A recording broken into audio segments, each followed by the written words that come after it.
तो सभी दोस्तों को जोहार। ये देखिए आप लोग यहाँ पे एक क्वेश्चन देख पा रहे हैं और ये क्वेश्चन आप लोग से भी बनवाएंगे और साथ में यहाँ पे बच्चे बैठे उन लोग से भी बनवाएंगे। अभी दोस्तों सबसे पहले इस क्वेश्चन को आसान भाषा में सॉल्व करते हैं और आप लोग देखिए वीडियो पे बने रहिए। तो यहाँ पे क्वेश्चन क्या बोल रहा है, पढ़ो।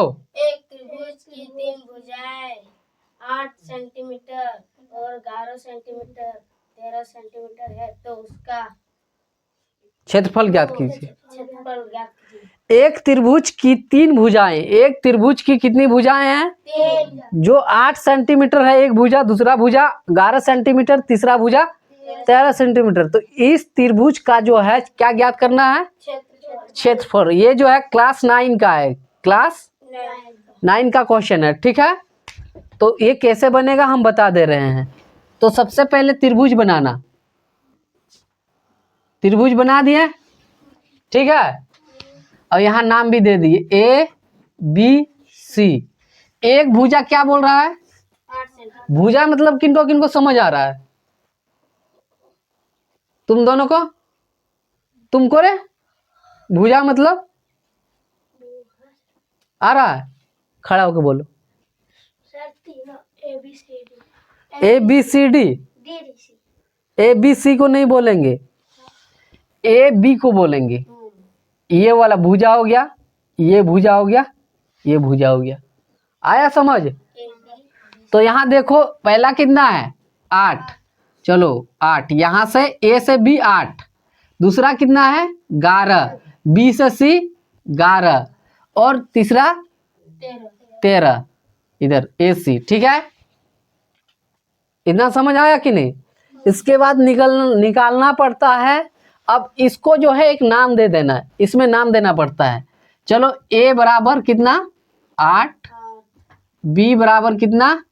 11 और C बराबर 13, ठीक है। इतना समझ आया? अब इसके बाद जो है अर्ध परिमाप निकालना पड़ता है। क्या निकालना पड़ेगा? अर्ध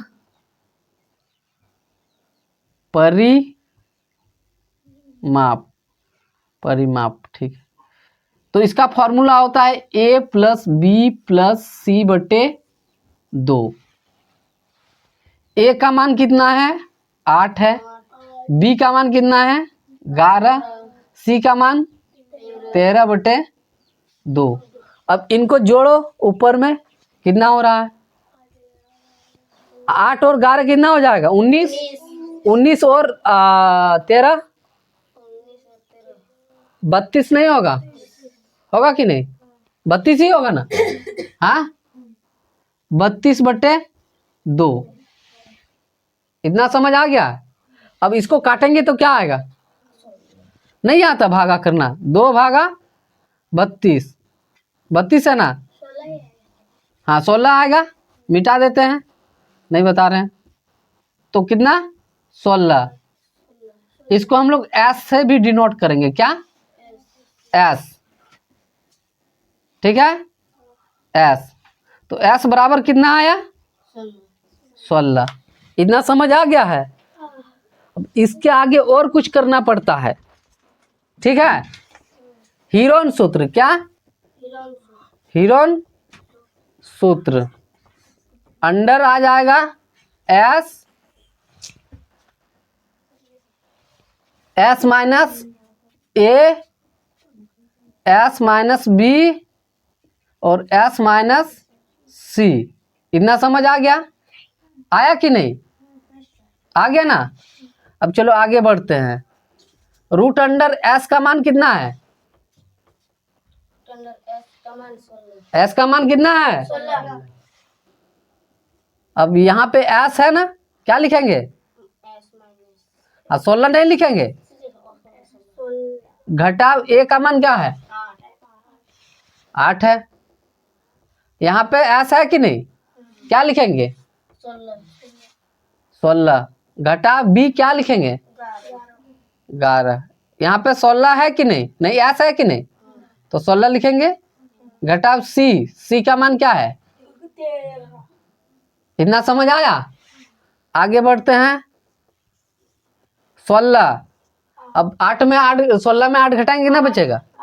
यहाँ गुना देंगे कि नहीं? क्यों गुना देंगे? क्योंकि गुना में आ जा रहा है, ठीक है। 8 बचेगा। फिर 16 को 11 से घटाएंगे कितना बचेगा? 5।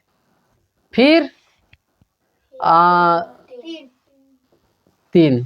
इतना समझ आ गया है? आया कि नहीं?